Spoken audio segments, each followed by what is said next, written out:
Juliane Marie, a mendiga. Na comunidade de Villate, perto de Nozay, localizada em Loire Inferior, havia uma pobre mulher de nome Juliane Marie. Era uma velha enferma que vivia da caridade pública. Um dia caiu num poço, do qual foi tirada por um conterrâneo que habitualmente a socorria. Transportada para casa, aí desencarnou pouco tempo depois, vítima desse acidente. Todos comentavam que Juliane tentara suicidar-se. Logo no dia do seu enterro, a pessoa que lhe acudira e que era espírita e médium, sentiu como que um leve contato de pessoa que estivesse próxima, sem que procurasse explicar-se a causa desse fenômeno.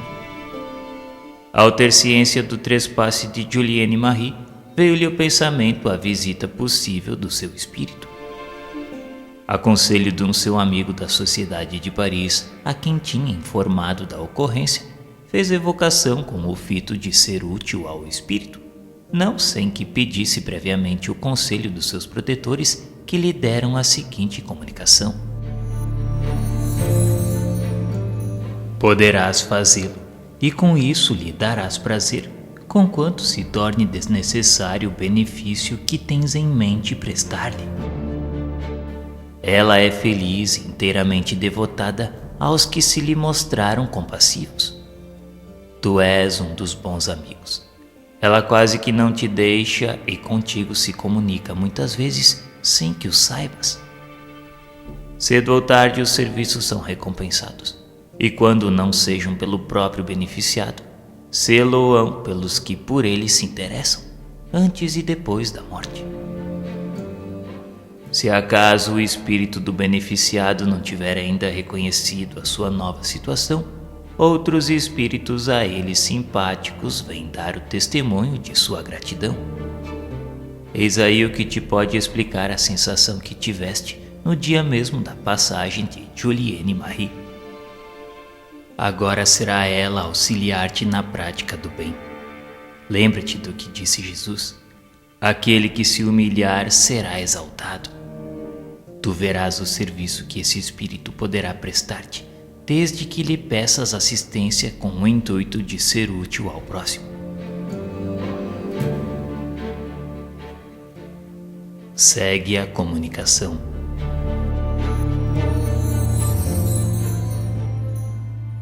Boa Juliane, sei que sois feliz e é tudo quanto desejava saber. Isso não impede, porém, que de vós me lembre muitas vezes, bem como de não vos esquecer nas minhas preces.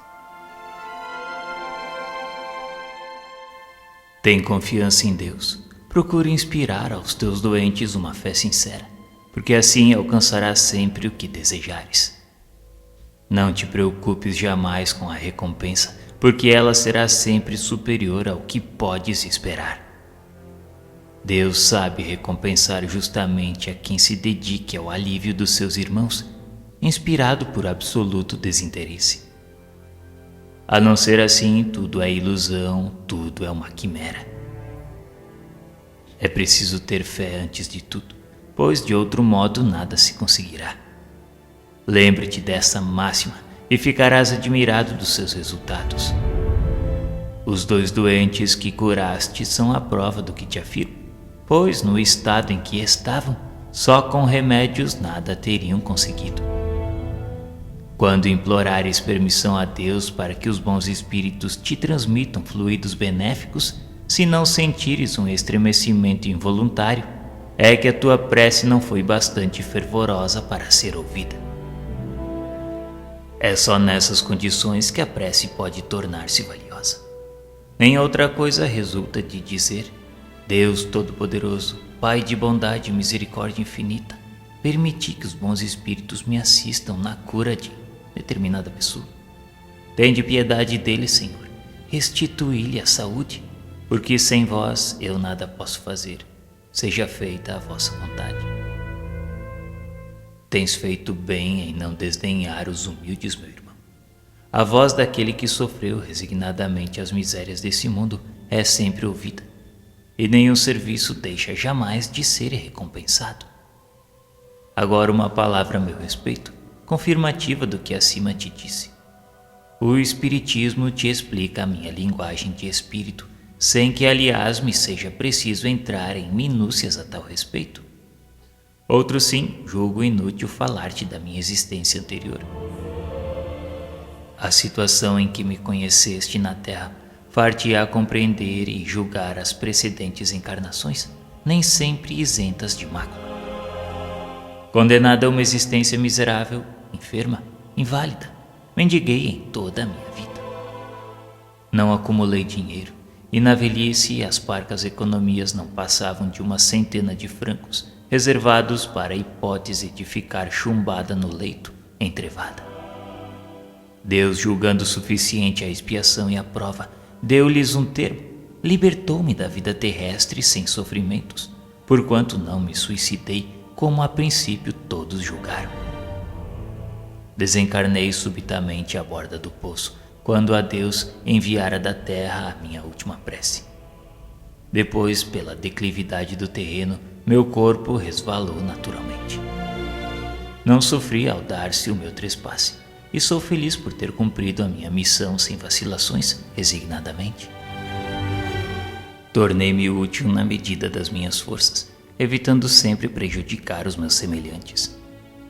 Hoje recebo o prêmio e dou graças a Deus, ao nosso divino Mestre, que mitiga o travo das provações, fazendo esquecer, quando encarnados, as faltas do passado, ao mesmo tempo que nos põe sobre o caminho almas caridosas, outros tantos auxiliares que atenuam o peso, o fardo das nossas culpas anteriores. Por isso, meu irmão, persevera tu também, que como eu serás recompensado. Agradeço-te as boas preces e o serviço que me prestaste. Jamais o esquecerei. Um dia nos tornaremos a ver, e muitas coisas te serão explicadas, coisas cuja explicação hoje seria extemporânea. Ficais certo somente da minha dedicação, de que estarei ao seu lado sempre que de mim precisares para aliviar os que sofrem. Eu fui a mendiga velhinha, chamada Juliene Marie.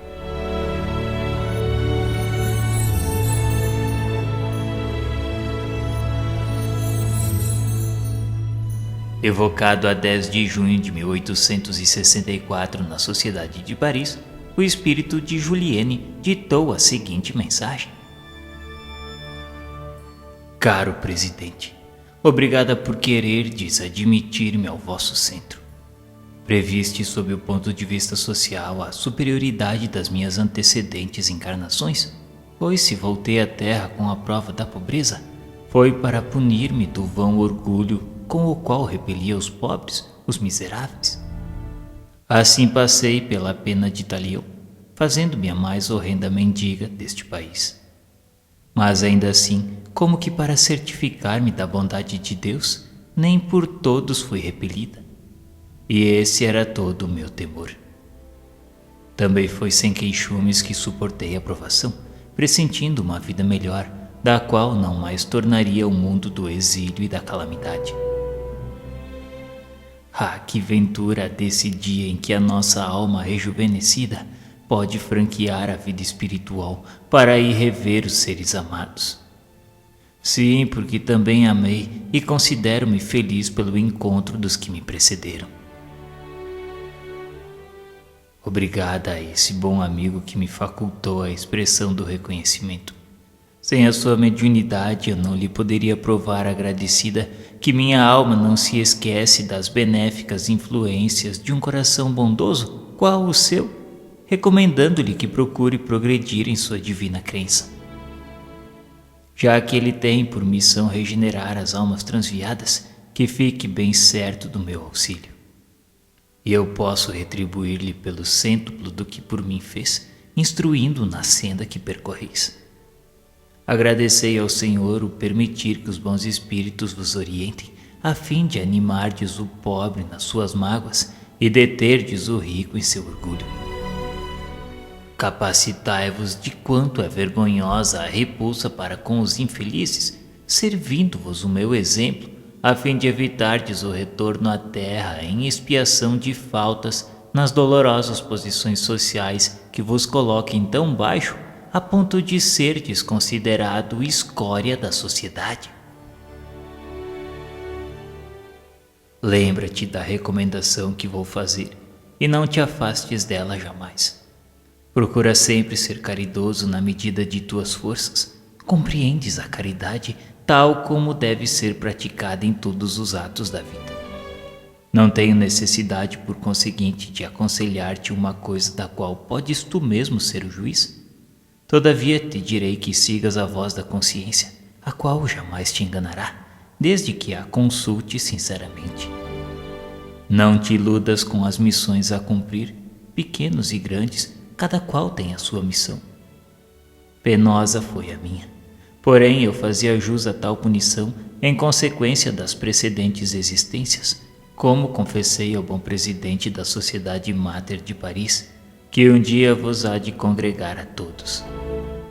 Esse dia vem menos longe do que supões, pois o Espiritismo caminha a passos largos, apesar de todos os óbices que se lhe antepõem.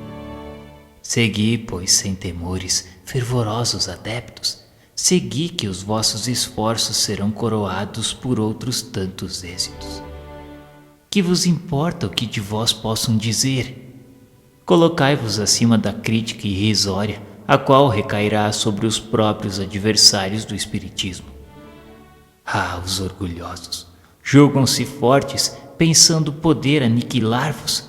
Mas, bons amigos, tranquilizai-vos e não receeis enfrentá-los, porque são menos invencíveis do que porventura possais supor. Dentre eles há muitos receosos de que a verdade lhes venha deslumbrar os olhos. Esperai que acabarão por vir auxiliar a coroação da obra. Meu nome foi Julienne Marie.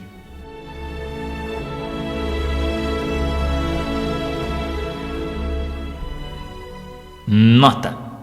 Aqui está um fato repleto de ensinamentos. Quem se dignar meditar sobre estas 3 comunicações, nela encontrará condensados todos os grandes princípios do Espiritismo. Logo na primeira comunicação, o Espírito manifesta a sua superioridade pela linguagem, qual gênio benfazejo, e como que metamorfoseada, esta mulher radiante vem proteger aqueles mesmos que a desprezaram sob os andrógios da miséria. É a aplicação destas máximas evangélicas. Os grandes serão rebaixados e os pequenos serão exaltados. Felizes os humildes, felizes os aflitos, porque serão consolados. Não desprezeis os pequenos, porque aquele que vos parece pequeno nesse mundo pode ser bem maior do que julgais.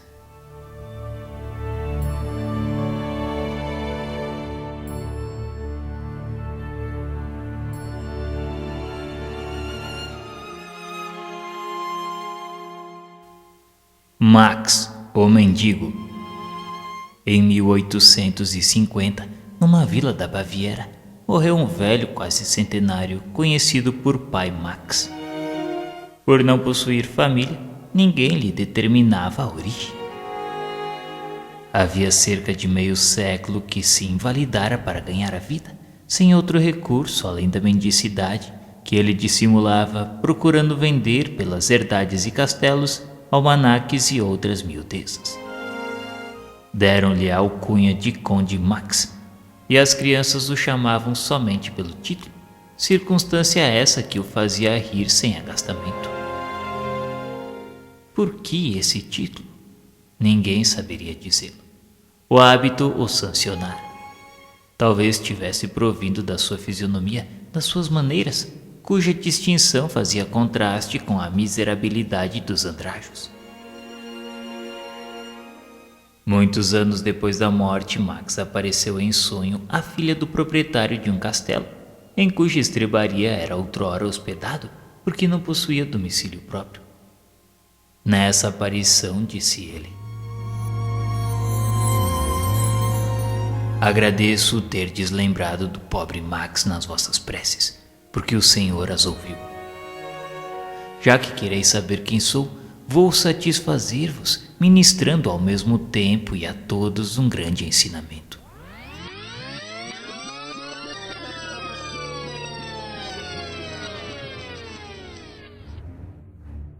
Há cerca de século e meio, era eu um dos ricos e poderosos senhores desta região, porém orgulhoso da minha nobreza. A fortuna imensa, além de só me servir aos prazeres, mal chegava para o jogo, para o deboche, para as orgias, que eram a minha única preocupação na vida. Quanto aos vassalos, porque os julgasse animais de trabalho destinados a servir-me, eram espezinhados e oprimidos para proverem as minhas dissipações. Surdo aos seus queixumes, como em regra também o era com todos os infelizes, julgava eu que eles ainda se deveriam ter por honrados em satisfazer-me os caprichos. Morri cedo, exausto pelos excessos, mas sem ter de fato experimentado qualquer desgraça real. Ao contrário, tudo parecia sorrir-me, a ponto de passar por um dos seres mais ditosos do mundo. Tive funerais suntuosos e os boêmios lamentavam a perda do ricaço. Mas a verdade é que sobre o meu túmulo nenhuma lágrima se derramou, nenhuma prece por mim se fez a Deus de coração, enquanto minha memória era amaldiçoada por todos aqueles para cuja miséria contribuíra. E como é terrível a maldição dos que prejudicamos, pois essa maldição não deixou de ressoar-me aos ouvidos durante longos anos que me pareceram uma eternidade. Depois, por morte de cada uma das vítimas, era um novo espectro ameaçador ou sarcástico que se erguia diante de mim a perseguir-me sem trégua, sem que eu pudesse encontrar um vão esconso onde me furtasse as suas visitas, nem um olhar amigo. Os antigos companheiros de devassidão, infelizes como eu, fugiram. Parecia que eu ouvia eles dizer-me: tu não podes mais custear os nossos prazeres. Então, quanto daria eu por um instante de repouso, por um copo d'água para saciar a sede ardente que me devorava? Entretanto, eu nada mais possuía. E todo o ouro, a jorros derramados sobre a terra, não produzia uma só bênção, uma só que fosse. Cansado por fim, o preço, qual viajor que não lobriga o termo da jornada, exclamei. Meu Deus, tende compaixão de mim, quando terminará esta situação horrível? Então uma voz, primeira que ouvi depois de haver deixado a terra, disse-me: quando quiseres. E que será preciso fazer, grande Deus? Repliquei. Dizei-o que a tudo me sujeitarei. É preciso arrependimento. É preciso te humilhares perante os mesmos a quem humilhastes. Pedir-lhes que intercedam por ti, porque a prece do ofendido que perdoa é sempre agradável ao Senhor. Então eu me humilhei. Eu pedi aos meus vassalos e servidores que ali estavam diante de mim, e cujos semblantes, pouco a pouco mais benévolos, acabaram por desaparecer. Isso foi para mim como que uma nova vida. O desespero deu lugar à esperança, enquanto eu agradecia a Deus com todas as forças de minha alma.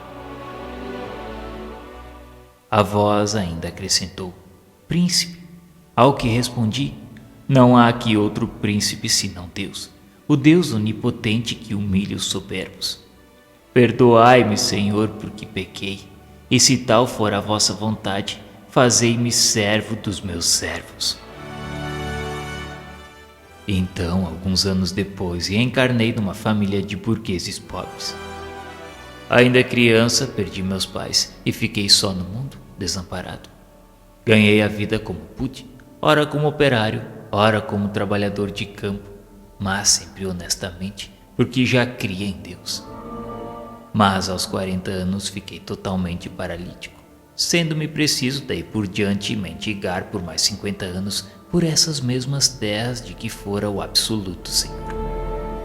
Nas herdades que me haviam pertencido, recebia uma migalha de pão, feliz quando por abrigo me davam o teto de uma estrebaria. Ainda por uma acerba ironia do destino, apelidaram-me Senhor Conde. Durante o sono, aprazia-me percorrer esse mesmo castelo onde reinei despoticamente, revendo-me no Fausto da minha antiga fortuna.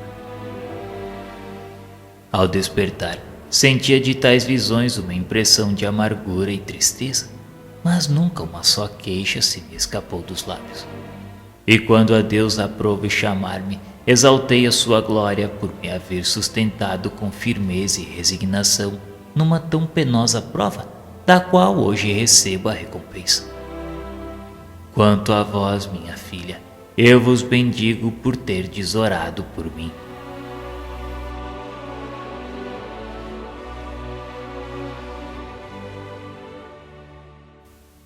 Nota: para este fato, pedimos a atenção de todos quantos pretendem que, sem a perspectiva das penas eternas, os homens deixariam de ter um freio às suas paixões.